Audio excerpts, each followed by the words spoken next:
way.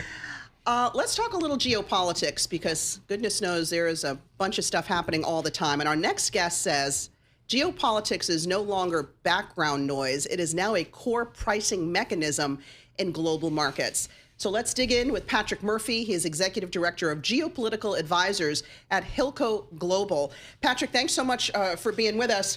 Just an overview here on, right now on the hot seat, we've got Trump talking to Netanyahu, Trump talking to Putin and to Zelensky. How are those big talks playing out in the stock market? Oh, well, first, Alexa, Paul, thanks for having me on.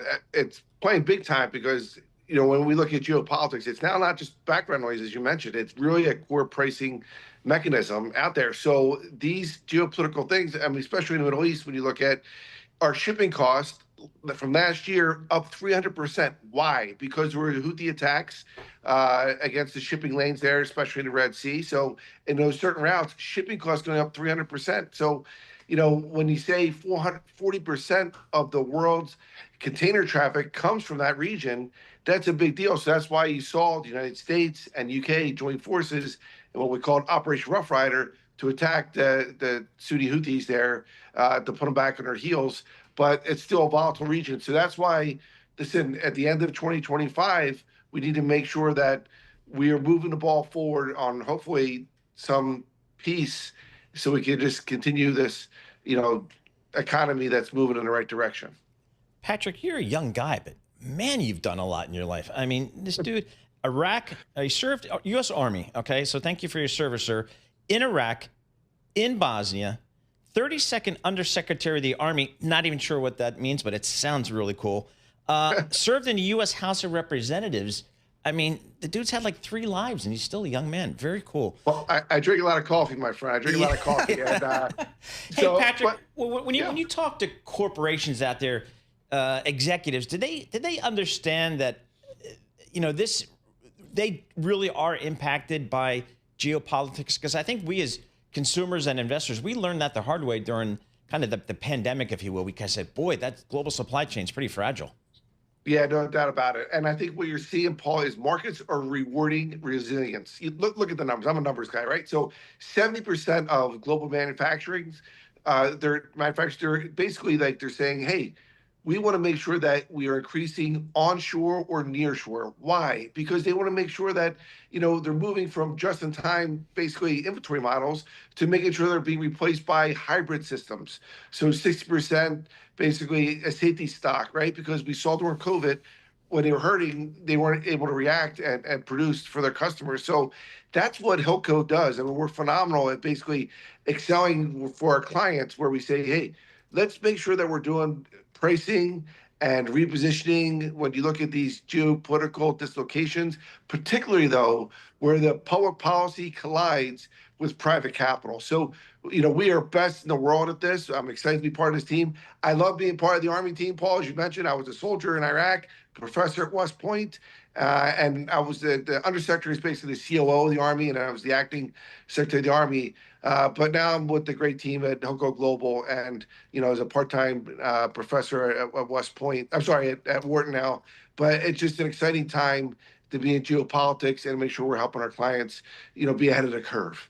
I like how he just slips in there that he's now a professor at Wharton. Sure. You have like 4 careers going on here, Patrick.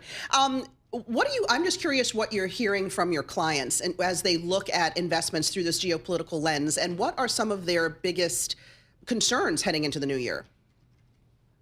I think they want to make sure that there's certainty out there, right? And I think we all come together as Americans first to make sure that we're speaking in one voice. We used to say politics should end at our water's edge.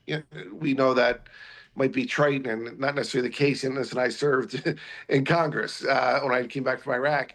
And I saw in the Pentagon, but there are a lot of folks out there that just want certainty so they can make the right decisions.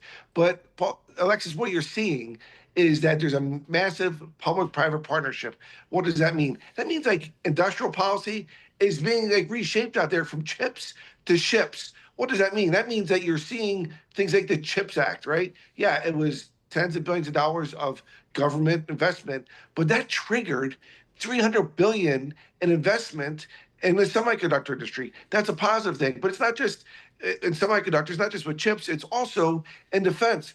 You saw in this administration, they just passed a bill that is going to provide $200 billion to the Department of Defense, now called the Department of War, to what's called their Office of Strategic Capital, to develop these public-private partnerships.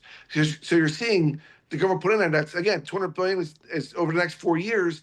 But then you're seeing JP Morgan Chase say, hey, we're going to make sure we put $1.5 trillion in investment in what they're calling a resiliency and security initiative, where they're making sure that they're ahead of the curve too. Because why? Because in defense, last year, $2.44 trillion in defense spending, right?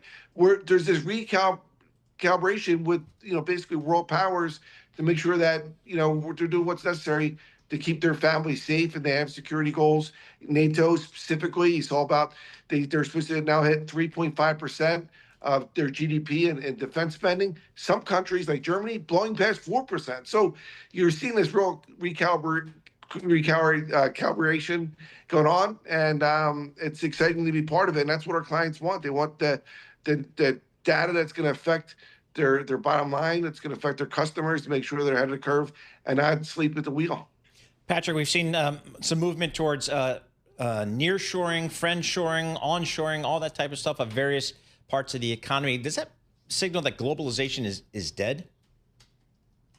I wouldn't say it's dead. I think we had an era of globalization, and now we have an era of basically strategic, I would say, fragmentation, where you're having a clear alignment with countries that are aligned with their values toward each other, and I think you're going to see that, moving forward, and that's why they're protecting, basically the supply channels out there. I already mentioned that shipping container routes, especially dealing with the Red Sea and the Suez Canal, but I think you're also seeing it on making sure that they're really evaluating the market, specifically really valuing, Paul, the basically resiliency that we haven't seen before, because they understand that things could change on a dime. And I think that's where at Hilco we really excel on that, the pricing and repositioning amid these geopolitical dislocations that we're seeing out there. And so, and it's not partisan, Paul. I mean, because you saw under